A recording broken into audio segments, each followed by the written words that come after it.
Hey, what's up, everybody? BDO44 coming at you in the video. All right, so I want to talk about the Indiana Pacers and the Cleveland Cavaliers. Their game starts up at 3 p.m. Pacific, 6 p.m. Eastern today, which is like 2 hours from now, 3 hours from now, a little less than 3 hours from now. I'm very curious to see what's going to happen with this team because, and I say this team, I mean the Cleveland Cavaliers, because I think they've been the best team all season this year. And there's a good portion of what I've seen from them that's just, it's not just about the pieces on the roster, but how well they've clicked on both sides of the floor, how well they execute with players that you don't expect to play as well this season. Guys like Ty Jerome and Dean Wade, Isaac Okoro, Sam Merrill. They've just been balling all year long. And so you have to wonder if the Cleveland Cavaliers picking up DeAndre Hunter have made themselves even better than what they were throughout the course of the season. And then you couple that with the year that Donovan Mitchell has had, fantastic playoff performer, defensive player of the year, Evan Mobley, Jared Allen, Darius Garland. They just got a lot going on for their team right now. And the coaching change that they made just set it in tone and offense that just sent them to the moon. At this point, I just think they outclass probably 90% of the league at this point. They outclass everybody, really. And so this is another one of them conversations just like the Orlando series with the Celtics and with Memphis and the OKC Thunder to a much lesser degree, or much more so degree, rather, because I do have a lot more faith in the Pacers than that. But where I just ask, is it really realistic for them to beat the Cleveland Cavaliers? Now, they did win the season series 3-1, the Pacers did. But two of those games were in April. Teams were resting their guys. They didn't count. The first game, the Pacers won, but it was very early in the season. Teams have made some changes. Cleveland started getting their rhythm going. The second game, Cleveland won. So it's not really a strong sample size when you really stare at it. From the outside looking in, it's like, oh, the Pacers did something. But when you start looking into it, you're like, oh, man, half of those games didn't even count. And one of those games was so early in the season that it probably didn't count either. So it's like the sample size, I don't think is very strong with these two fully healthy teams going head to head for something. So I think you'll learn a lot more than you will in the numbers there. But I guess Tyrese Halliburton is where I want to start, because he's overcome that injury that he had, and that injury that he went with was more or less a situation where I really genuinely believe that he's starting to get himself in order to looking like his old self again. Last year at the beginning of the season, he was pretty much an MVP type player before having that injury. And I'm going to be honest with you. We got to start looking at teams like the Pacers. I think of another team like Minnesota as teams that are starting to string together multiple playoff seasons where they go further than the first round. So you got to start taking them seriously as a real team. Last year was like, oh, they had this fantastic offense. Can they do it in the playoffs? They got to the playoffs, injuries hit, and they couldn't really do what they needed to do, but they got to the Eastern Conference Finals. There's no way I thought they would make it to the second round 2 consecutive seasons, but here they are. So you have to give them credit. Coach Carlisle, they're not a regular season team. They weren't a one-year fluke team like we've seen other squads have been. This is a team that is now really starting to make a name for themselves as a winning team in the era we're in. And in a small market, you got to give them that credit. They made some trades, some controversial moves here and there. Got some role players, helped themselves, held on to some guys that really helped their team. And I think they've done things the right way. And I think that they're seeing the benefit of that as one of the better teams in the Eastern Conference, despite kind of having a slow season this year early on. They picked it up. And you look up, and they're in the second round. And so that is I think that's something to be proud of. If you're a Pacer fan, obviously you want to win a championship. They've been to the finals before in 2000 against my Lakers. They have high expectations. They're not a low ceiling type of fan base reaching for a low ceiling or whatever. They want the chip, and I understand that. But for what it is that they've been able to accomplish, I think they should be proud, whether they make it out of this series or not. They are really a team that has, for consecutive years, made themselves a winner in the playoffs. So, Tyrese Halliburton, Pascal Siakam acquisition They got some real guys there. Miles Turner's been there his entire career. Got guys like Nembhard and T.J. McConnell and Naismith. And they picked up Thomas Bryant. I think he's been a pretty solid guy for them. Picked up some guys in the draft. Guy like Johnny Furphy, I think could be something tomorrow. This is a pretty solid team. Obi Toppin has been a fantastic acquisition, getting it for 2 second-round picks. It's a steal from heaven. And I think he could have a major part in this series. They got a good team, man. They got a good team. And so with their offensive talent, their ability to execute, and with Tyrese playing at a high level, coupled with the defensive tenacity of some of the pieces that they have, even though they don't play great defense as a unit, they have defensive tenacity pieces. Miles Turner, a rim protector type guy. Naismith can play some defense here and there. Nembhard is a nice defensive player when he sits down in the chair. TJ can play some defense when he really gets into it. But we've seen Pascal play some good defense at times. So they have the ability to get a stop here and there. And I think they've improved a little bit as a team in that area. So I'm intrigued by the idea that the Pacers could make a series out of this. I don't doubt that Cleveland's been so good and could continue to be as good as to sweep the Pacers. Wouldn't shock me, because that's just how good Cleveland has been. But I also wouldn't be surprised if Cleveland has some real resistance from the Pacers, man. I wouldn't be surprised by that either. So this prediction, I think it's not too difficult for me to pick the Cleveland Cavaliers based on what I've seen. But if the Pacers play their highest level of basketball, I think they could make this a very good series. They can make this a very good series.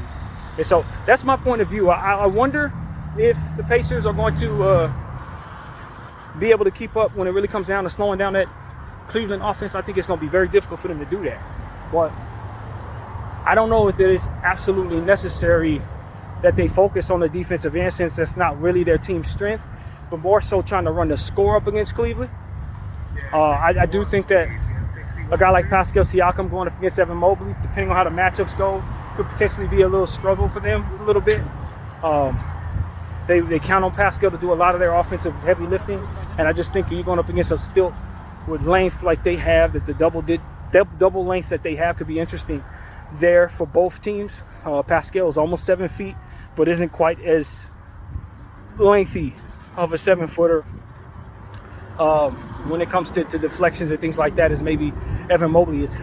So all things considered, when you really look at it though, Jared Allen, I always look at him as a 7-footer, but he's actually like 6'9" to 6'10". I think Pascal's a legitimate 7 feet or 6'11". Miles Turner, I believe, is a legitimate 7 feet. I think them low-key Pacers might actually be a little taller, but I don't think it equates to anything real, because the way that those two bigs play they're such fantastic rim protection. And I don't know that the Pacers have that type of rim protection in Miles Turner and Pascal, but I think those people are actually taller. They might be. They might be actually taller. But like I said, I don't think it equates to that. Those are legitimate defensive rim protectors that are going to block shots at a rapid pace, that are going to be more traditional in that way. I think the Pacers' ability to stretch the floor with their bigs could potentially be fun to watch. Pascal and Miles and Thomas. If Thomas plays, I'm not really sure how many minutes he would be expected to get. Obi, those are big people shooting three-point shots. And I also think that a big part of what Cleveland's able to benefit from is forcing turnovers with their defense. A guy like Tyrese Halliburton is known for not turning the ball over. Tyrese, for me, is a little too dependent on his funky three-point shot to fall to really contribute to the scoring. There are going to be games in this series where he may have 25, 30 points, but you won't be surprised to have him have a game in this series where he literally only has 4 points. Literally. It would not shock me, especially with the type of defense that could potentially be coming at him and the schemes that Cleveland probably throw at him. I think it could be really interesting to see how that goes. A guy that I have circled on this in this series, I think is really important, is T.J. McConnell off the bench for the Pacers, because he's such a wild card. You could be up by 7, you put him in the game, and all of a sudden he's stealing inbounds, and getting to the line, hitting free throws, hitting threes, stealing the ball in live ball situations. He is a wild card and a headache to deal with in a playoff situation. So he's somebody I think if, when Tyrese Haliburton sits down or when Nembhard sits down, guys get in foul trouble, when they go to him, I would not be surprised to see him have a big game in the series. Because he's a player that's always been capable of playing bigger than the roles that he's been asked to play in his career. Every year, no matter what the team, he's always capable of doing a lot if given an opportunity. So, that's one of my favorite players in this league, and I do expect for him to make his presence known against some of the best talent out there. So, yeah, man. It's another name that comes to mind for the Cleveland Cavaliers. Homie used to play for the Miami Heat. There's certain names where I'm on this camera and I can never think of the same people over and over again, and he's one of them. His name just never comes to mind. It's Max Strus. For whatever reason that happens to me, I have a weird thing with my brain in that way. But Max Strus, luckily enough I remember now, he is also somebody I think equally as important because he has some of the experience, having been to the finals with the Heat a couple times, having big roles in situations with real good coaching. Now he joins his Cleveland Cavaliers team. Similar. Obviously he played for them last year, but he's on a team right now that has similar ceiling to the teams that he's used to being on with Miami. The coaching situation is strong. Cleveland, I think he's in a similar role. I think he could do some good things throughout the course of these playoffs going forward. I do have questions about his shot making, though. And to my eyesight, he's tend to overshoot and overbrick at times. But his tenacity on the defensive end, his offensive rebounding, his 50-50 ball diving and stuff like that, he's a really, really positive asset to have in a winning situation. And I think that he's going to be asked to do what he does, and I think he's going to do it well against these Pacers. To offset guys like Nembhard and Pascal, who are going to be good in that way. I think it's going to be important to deal with him if you're the Pacers. My mind goes back to Obi Toppin, because Obi Toppin has such a interesting role on this team, but he has such a strong ability to run the score up with his ability to shoot the ball and make dynamic plays in midair.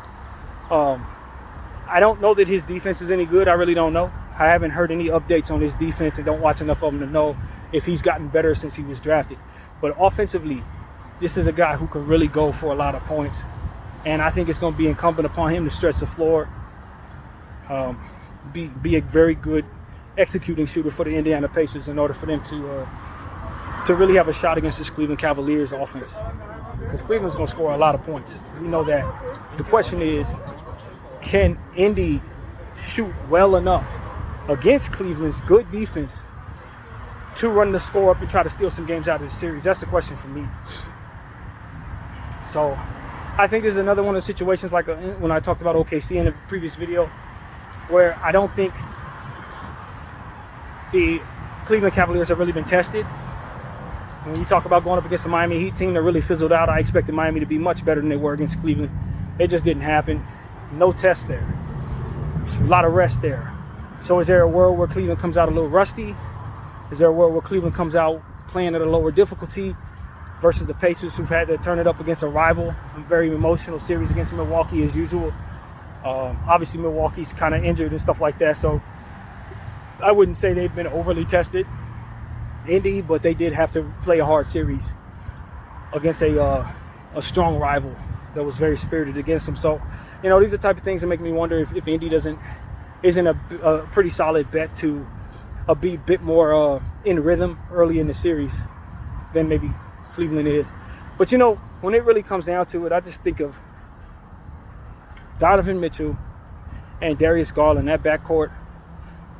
I just don't think the Pacers can match that. I don't think so.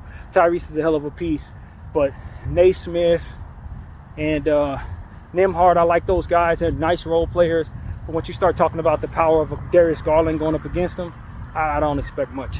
That's when it becomes a situation where you just get outclassed by Cleveland's players, what they have. And you got to talk about guys like Ty Jerome, who's been shooting like basically a star all season long.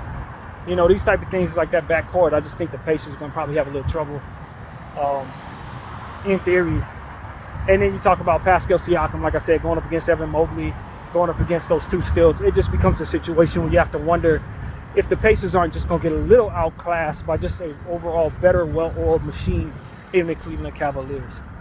So I don't really have a feel for this, if I'm being honest with you, as far as a prediction is concerned, because I don't think I'm educated enough on either one of these teams this season to really make a really strong prediction and be comfortable with it. But I do think the Cleveland Cavaliers are going to win the series. And if I'm forced to make a prediction, I'd probably say Cavaliers in 5. If I'm being honest, probably Cavs in 5. I just have a lot of respect for what the Cavaliers are doing. They're a very strong basketball team. And when you talk about having to go up against a Pacer team that's pretty strong, but not quite on the level that Cavs have been playing it all season long. Couple that with the Cavs having the home court advantage. Couple that with this not being a whole lot of travel, since both of these teams are right next door to one another, basically. It just becomes a situation where it's like, okay, I think the better team is going to have a lot of advantages in this situation. And I think the better team is the Cleveland Cavaliers. I think Cleveland's proven to me that they're not to be toyed with. And I just think they're going to come out and really create a lot of problems for Indy early. And although I think there could be some games where Indy looks like they're going to win, you know what I mean? I think the series could be closer than a 5-game series in theory, but I still think the execution of the Cleveland Cavaliers down the stretch of these games probably be better, particularly on the defensive end. I just think Cleveland's a much better defensive team than Indy, and I think it's really going to tell the story when some of these games get tight down the stretch. I don't expect the Pacers to really be able to match up with them very strong. I think that, like I said, the Pacers can have games where they win or they look like they're going to win. Don't get it twisted. It's not like I expect this to be a OKC versus Memphis type of series.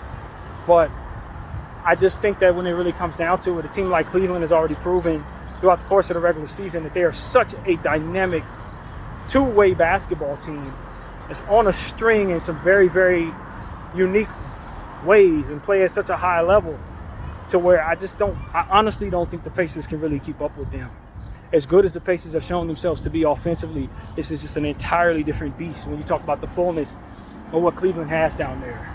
So maybe Garland has an off game and it costs him one, something like that. But other than that, I don't think the Cleveland Cavaliers that I've been watching this season is going to have too much trouble with the Pacer team that I've been watching this season.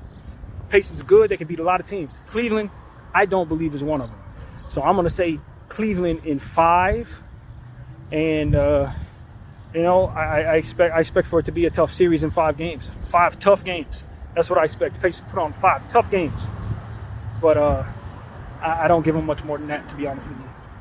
So, I don't think there's much more to say, man. Like I said, I don't know these teams like that. So, for all I know, I'm wrong. Injuries can tell the stories, flip things on its axis real quick. So, there's a lot of things that happen throughout the course of a playoff series that have nothing to do with what it is that we think we're looking at. So we will be respectful of that and just say anything can happen in the playoffs. And Pacers have earned their right to be here and should be very proud of themselves as a franchise. And so they're a proud team, and I don't doubt their fans are going to be loud when the game is in their building.